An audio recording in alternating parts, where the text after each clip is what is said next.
Today, in a time when African American men and women should be more than willing to invest in the youth, more so now than ever in history. It's comparable. It's getting to the point to where it's comparable to the 1964 Civil Rights Act. I have a pressing issue that many understand is a passion of mine.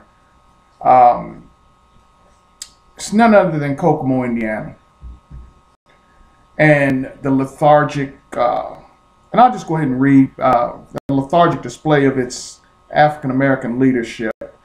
A group of so-called leaders that stand idly by and not develop a cohesive and comprehensive plan for equal opportunity, for their own communities.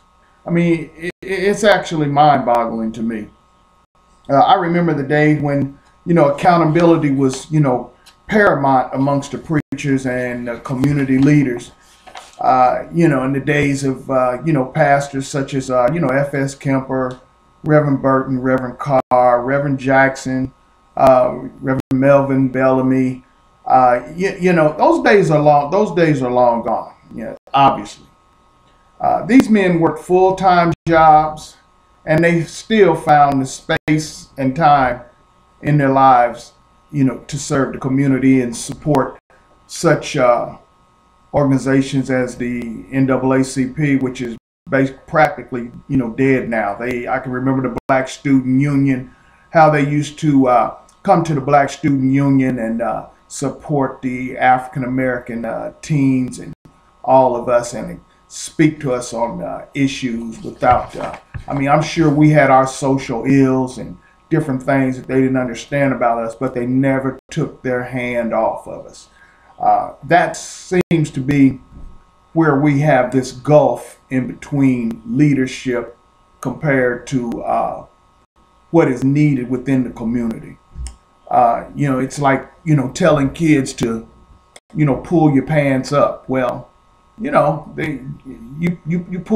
put yours on and they'll find a reason to pull theirs up. Trust me on that.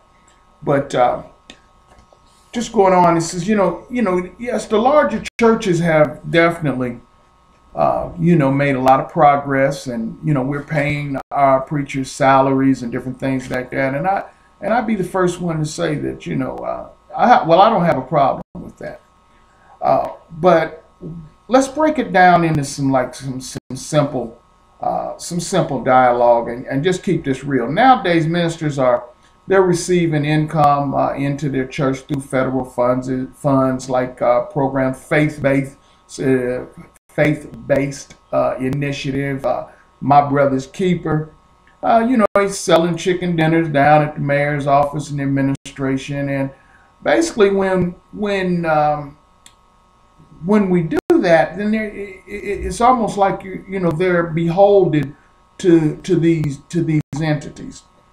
And at the end of the day, that's where their loyalty seems to be, from what it's looking like.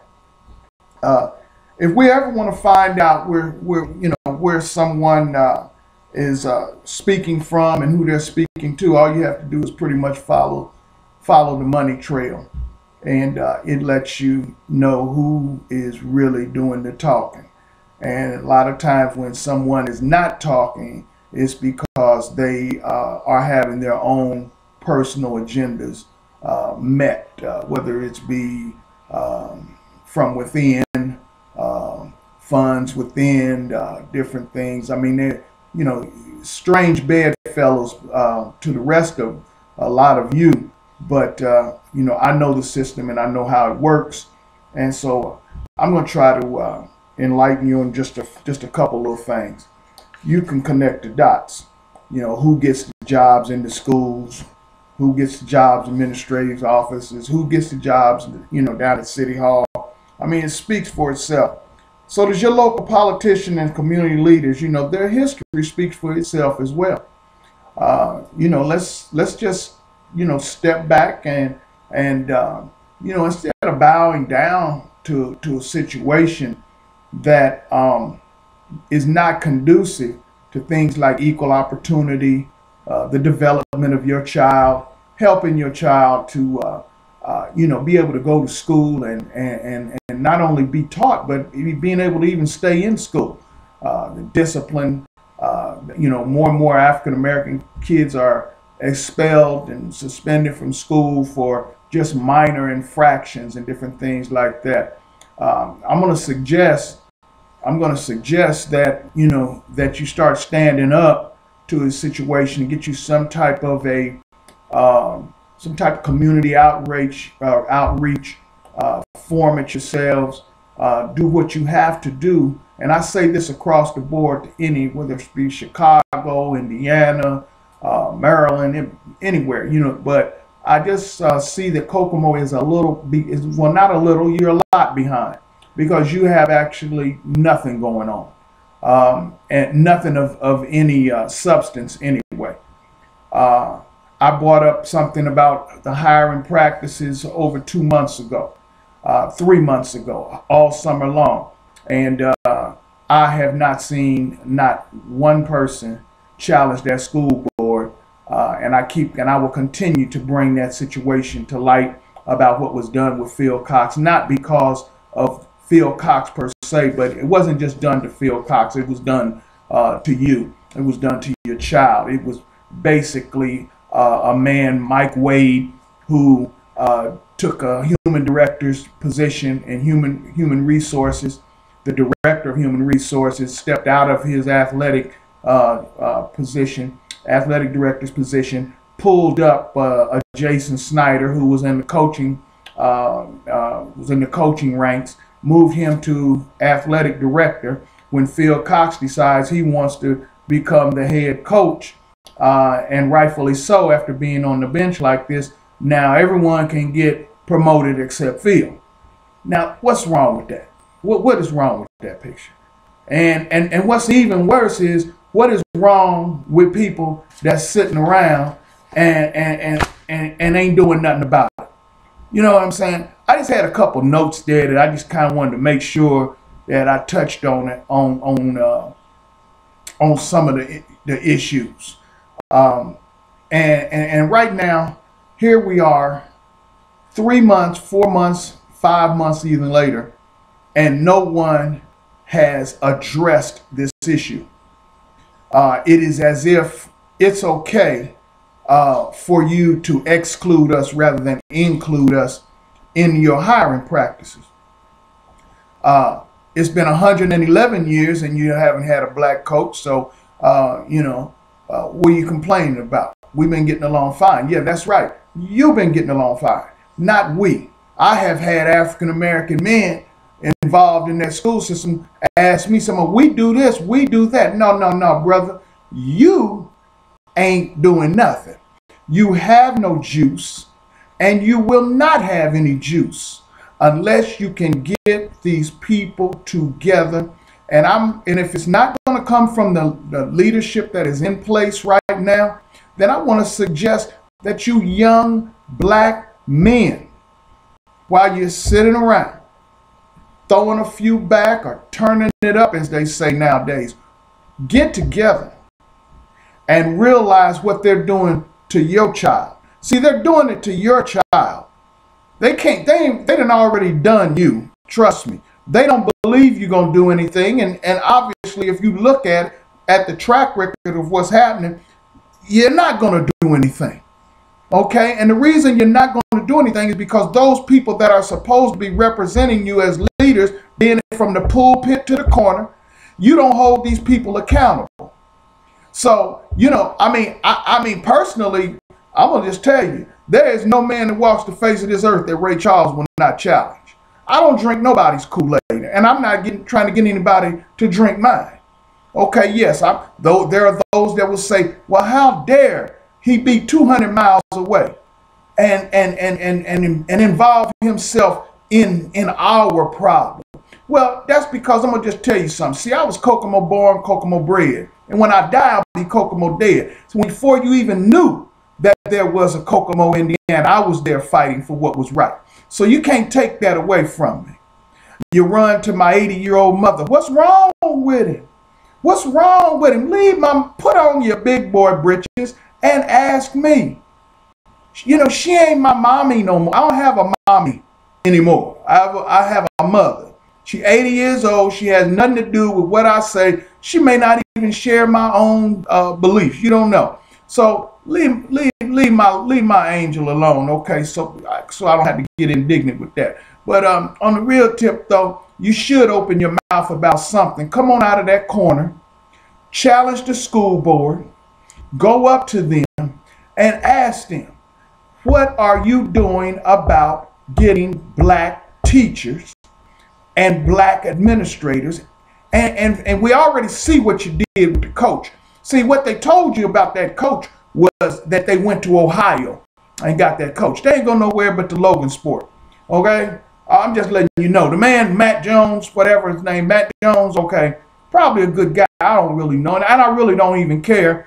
But on a good day, and I'm almost 60 years old, on a good day, I can ride a bicycle, or maybe on a good job to Logan Sport. So all of these people are in the same circles that you're dealing with.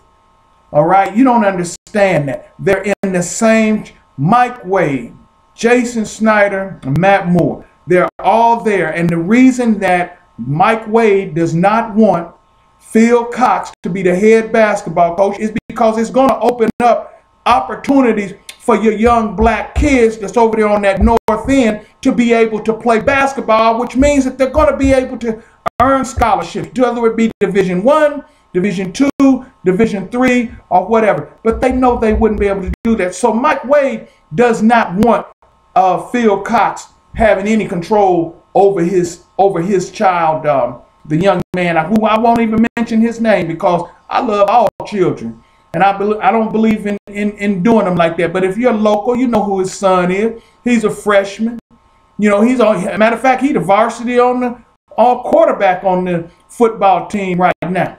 Okay, even your football coach down there. Football coach got both his sons on the staff and his daddy riding around in a golf course. See, this stuff has just gotten completely out of hand, and that's because people have let it get out of hand. You have a baseball game, a Legends baseball game, come into your town, and you invite everybody except the man with the tin. You invited the Underwoods. You invited all these people. You didn't invite Ricky Miles. Rick Miles played 6 years for the New York Mets. But see, this is what I'm saying that happens. You had to fight. Goose Liggins' picture still wouldn't have been up there if people hadn't have fought for it. You know why? If you don't open your mouth, everything's fine in their camp. Okay, everything is fine. What you have is a systemic situation that is aimed at keeping you right where you are, listening to sedative sermons, and that's fine as long as you're going to wake up, okay? It's time for y'all to wake up. It's time to do something. It's time to do more. If you don't do it for yourself, obviously those people that are supposedly your leaders, your mentors, that's sitting there, I'm going to tell you right now, telling you a bold-faced lie. They don't care nothing about you. They don't care nothing about you. They go on wherever they want to go, doing whatever they want to do, and when they come back, they got the same old thing for you. Yeah, I know. I mean, I'm just letting you know. I see it. You can't slick a can of oil. You know, the youngsters call it big pimping. That's the gulf right there because them youngsters see more than a lot of you adults see. And you wonder why they look at people the way that they look at people. Well, who do they have to look up to? Somebody like me? Who I ain't gonna tuck my tail. I ain't gonna tuck my tail. I ain't gonna bow down, not to now about it. No one. I don't have to. Now, it's time for you people in Kokomo, Indiana, my hometown, to approach these leaders. And I don't care. You can send them this video. It'll make no difference to me. You know, I mean, we all know they check around, check my resume. You know, I wouldn't be hard to find or anything. You know, you can do whatever you want to do. You can say we can do whatever you want to do. I'm gonna tell you the truth. You understand? You know, you either are doing something for the community or you're not doing something for the community. Okay, all I know is you got to do more than what you've been doing, because what you've been doing ain't nothing. If I got to do what I got to do from 200 miles away and handle your civic duties from here, then I guess that's what I'm going to have to do. I'm going to do the best that I can at what I got to do until I can wake up somebody in that town, somebody, man or woman, that's going to say, hey, listen, we can do better than this. Because trust me, they already done you. They done you. But what about your babies? What about your grandbabies? Okay? This is the situation that we have at hand right now. This is the condition that Kokomo is in right now. South of that Wildcat Creek, well, I can't say that anymore. People are actually living over on the south of the Wildcat Creek, that are coming. They're moving all over the city of Kokomo. And I'm glad to be able to see that. But it's still the mentality that is wreaked upon the North Enders and the administration that's in this city. You mean to tell me it would not be mentally healthy for a head coach or a principal or someone with, to come out of our congregation? Well, see, they've been coming out of their congregations for a long time. See, little Jerry and little Billy and little Bobby, they come out of their church and they go over and they do the hot dogs and the marshmallows and everything. And all that's good, because, see, they got that. So now their kids already have a relationship by the time they get to high school. They already have a built relationship. But then when our kids get there, Abdul, Muhammad, and Jasmir, and all the rest of them, see, we just like toast. We just pop up. Time in the 9th grade, we just pop up like toast. Now, they already have a relationship. Our kids just pop up. You see what I'm saying? See, it's one thing to be a fool, but don't be a special kind of fool. See, we all can be fooled every now, but a special kind of fool, woo, I'm just, it's just beyond me how any grown black men, African-American men, and some of y'all I know I grew up with, and you ain't doing nothing. You ain't raising your voice. You ain't saying nothing. And what is it? I got to know. I really got to know. I don't know if it was it in the water? What has gone on that we have become so lethargic, so innovative to accept the paucity that exists in our school system, which is aimed directly at keeping our children's dreams genocide. You need to ask yourself these questions. There's really no lucid answer that I could accept. Because it would have to be an excuse. It can't be a reason, and you can't disguise an excuse to try to make it look like a reason. What has happened is y'all done got some of them little jobs around there. Okay, let's just keep it real. I done heard the whole thing. Y'all done got them little jobs around. You scared for your job? Are you scared for your job? Because if you're scared for your job, then you know what? You're a coward. I just tell you to your face. I'm not saying throw your job away.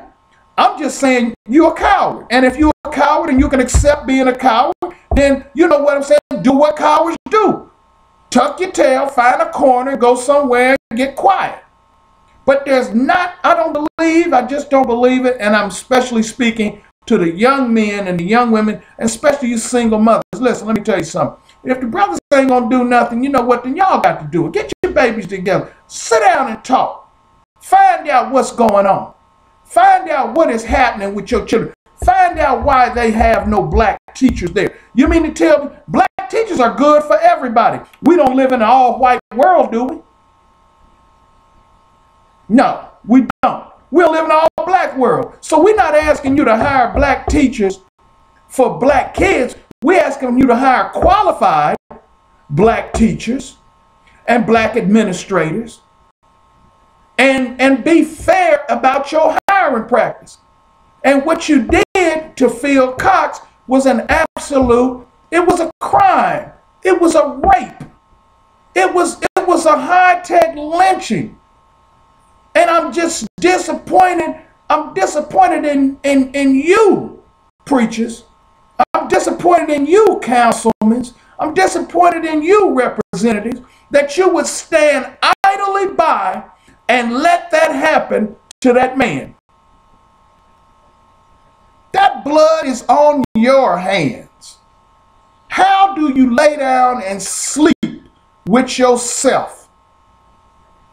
The youngsters that's out in the community. I hear certain people. I heard one pastor come on and had and you know what? That's his right. But I don't think he's taught. I don't think he obviously, you know what? I don't know. And I'm not going to down anyone, but I will tell you this here. First of all, them kids don't know you. So since they don't know you, then they don't care how they talk to you. And the reason why they don't care how they talk to you is because you ain't gave them no reason to respect them.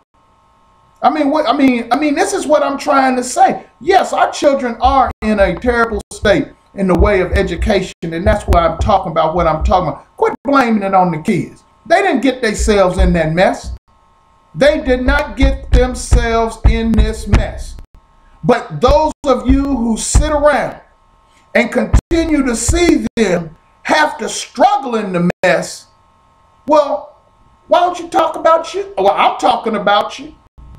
You know, and not only will I talk about you through video, I talk about you to your face.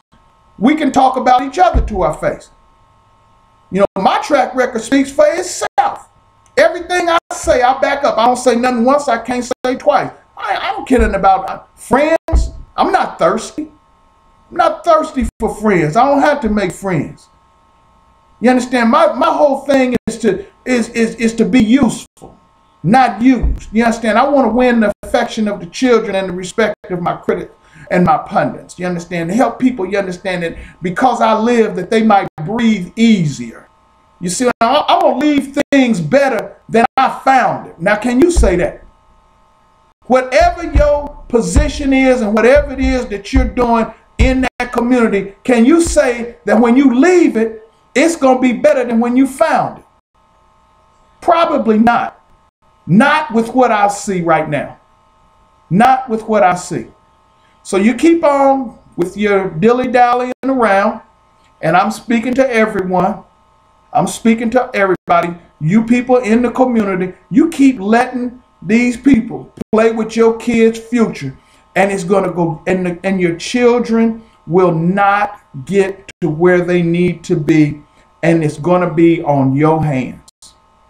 It's just like the police. You shouldn't need the police to police your neighborhood, even though we pay our tax dollars. But when you see something going on, ain't got no business going on, you correct it. Now you let them know, hey, listen, I ain't gonna have that.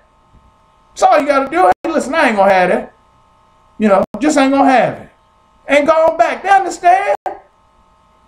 But you turn your head, walk the other way, do what you gotta do, whatever the case may be. I mean, you know, it's all about opening that mouth. It's all about opening your mouth. Kids used to be, when I lived in the city, when I was in the city, they would go out there, they drink, they throw their beer bottles over in my yard. I got tired of picking them beer bottles up. So one day I gathered them all up, one over, knocked across the door, on their door, and I gave them to them. I said, hey, man, I ain't gonna do this no more now. Been doing it enough. It wasn't no big deal. The kids ain't scared of me, I ain't scared of them. It's been, you know, this is what I'm saying. Open that mouth. Take back your community. Stop letting people who do not have your best interest or the best interest of your children, do not allow them to control your child's destiny. If you do, it's on you.